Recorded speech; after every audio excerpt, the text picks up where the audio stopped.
Assalamualaikum bro. 10 Agustus kemarin, Masjid Istiqlal ada acara dzikir kebangsaan dan ikrar bela negara. Keren kan? Di menit 2 ada ceramah tokoh Habib.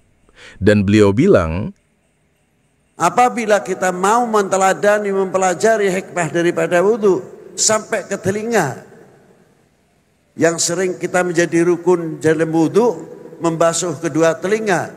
Telinga itu pun akan mempunyai filter yang luar biasa, tidak mudah menerima hoax, menerima lain-lain yang berdampak akibat memecah belah umat atau memecah belah bangsa. Membasuh telinga itu rukun wudhu. Gue langsung mikir, lah ini ceramah fikih atau tips skincare bang? Jadi gini, beliau salah 2 kali. Pertama, membasuh telinga itu sunnah, bukan rukun. Bedanya wajib sama sunnah, itu kayak bedanya bayar utang sama traktir temen. Kalau wajib, nggak lo kerjain, dosa. Kalau sunnah nggak lo kerjain, ya paling lo nggak kelihatan glowing. Kedua, yang dipakai istilahnya di wudhu itu fardu, bukan rukun. Fardu itu istilah resmi, rukun itu istilah KW. Sama kayak lo mau beli iPhone, tapi dapatnya ipong. Di kitab fikih manapun nggak ada tuh istilah rukun wudhu.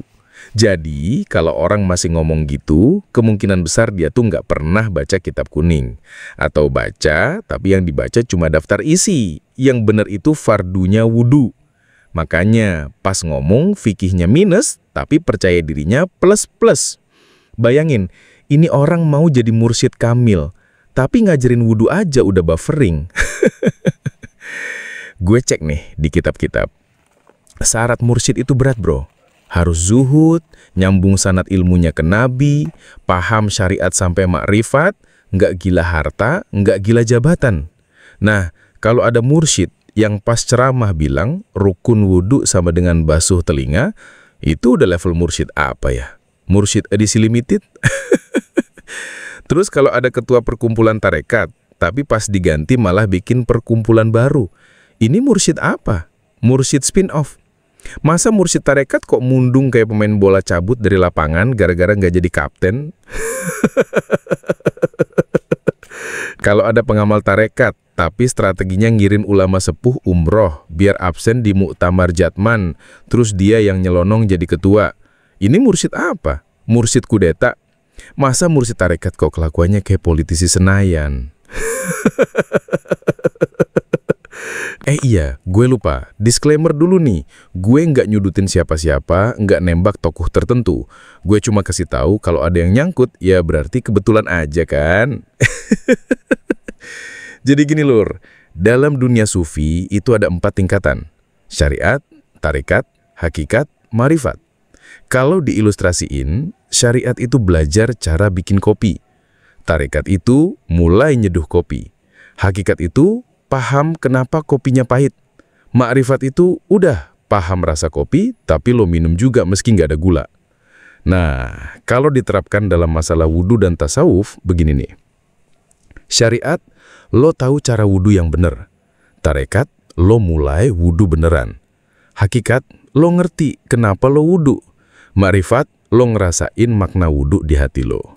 Nah, masalahnya kalau di syariat aja udah salah, ma'rifatnya bisa nyasar. Lo kira mau nyuciin diri, ternyata cuma nyuci headset. Jadi kesimpulannya bro, kalau mau nyari guru mursyid, cek dulu wudhunya bener nggak.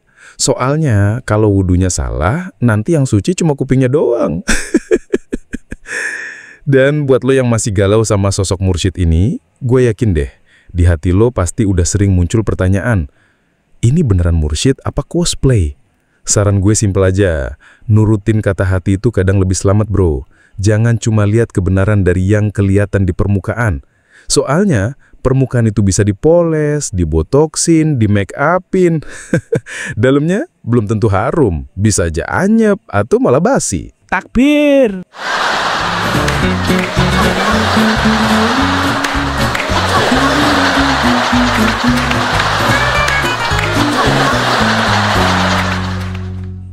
Nomor selajengipun para sedherek para sedulur, ini di sini ada pedangnya Sayyidina Ali. pedangnya Sayyidina Ali. Ini menunjukkan bahwa perjuangan Wali Songo Indonesia Laskar Sabilillah itu adalah dipimpin oleh para ulama dan para kiai, yang itu adalah yang sudah nyata secara DNA dan sejarah. Para ulama Indonesia itu keturunan Sayyidina Ali min dzurriyyatir Rasul. Saudara, beberapa keturunan daripada Wali Songo sudah tes DNA. Termasuk alhamdulillah keluarga saya sudah tes DNA. Semuanya mengarah ke J1. Maka dari itu saudara-saudara sekalian, ini menunjukkan saudara-saudara sekalian, keturunan yang asli daripada dzurriyyatur Rasul itu adalah bukan dari marga Ba'alwi, dan ini sifatnya ilmiah. Tidak dengan bukan karena kebencian, bukan karena hasud, bukan karena adawa permusuhan, tapi ini ilmiah, catatan dan hasil data ilmiah secara sejarah, secara manuskrip, bahwasanya dzurriyyatur Rasul yang asli di Indonesia adalah para ulama, para kiai yang ada di Indonesia. Dan keturunan Wali Songo itu dzurriyyatur Rasul, keturunan Sayyidina Ali. Jadi kalau keturunan Wali Songo itu Alawiyun Sayyidina Ali. Kalau Ba'alwi itu bukan Alawi, Alwiyun, karena keturunan Alwi bin Ubaidillah. Lamnya disukunkan. Awas beda Alwi dengan Alawi. Maka kalian menyebut Ba'alawi jangan Ba'alawi, tapi Ba'alwi.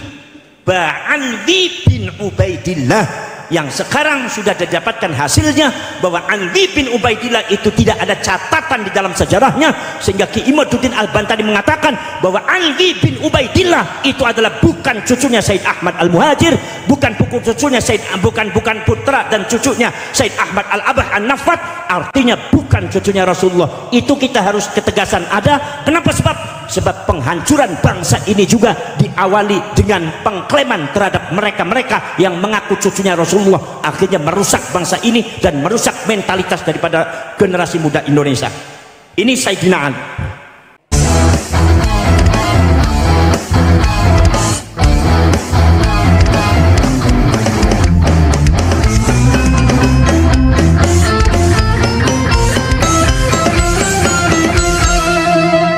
Jadikanlah hidup lebih berarti, jadikanlah Laskar sang pemberani, membela ulama kiai pribumi, Wali Songo pewaris negeri.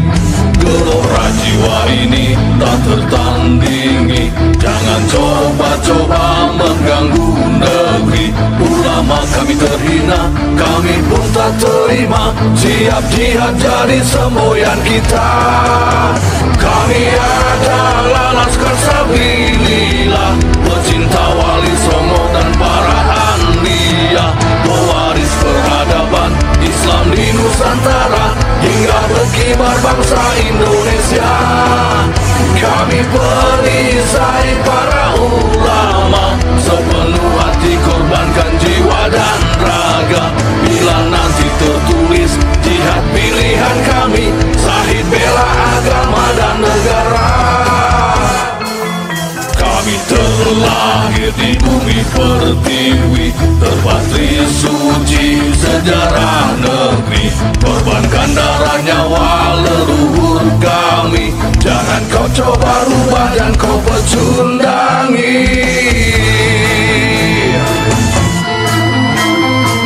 Wali Songo adalah dzurriyyat Nabi, santun berakhlak berbudi pekerti, wariskan agama dan budaya Islami. Jangan coba nodai kami, bela sampai mati. Kami adalah Laskar Sabilillah, tak akan gentar meskipun berkalang tanah, demi bela agama juga bela negara. Ikhlas jihad dan Syahid bersama ulama, relakan kami pergi dan berjuang, jadi perisai wali dan kebenaran.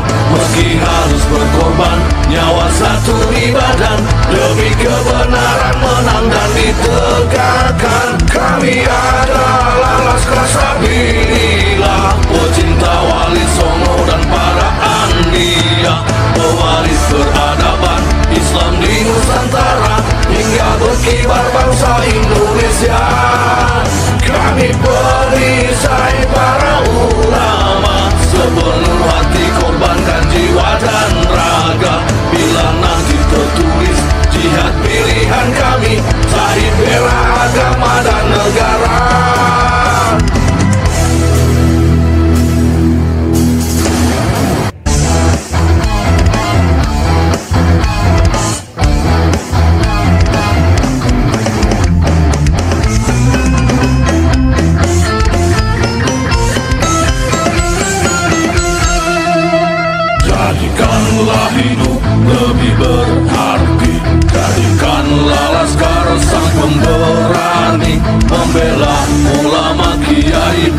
bumi, Rahwali Songo pewaris negeri.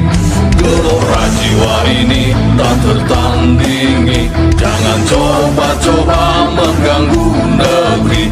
Ulama kami terhina, kami pun tak terima, siap jihad jadi semboyan kita. Kami adalah Laskar Sabilillah,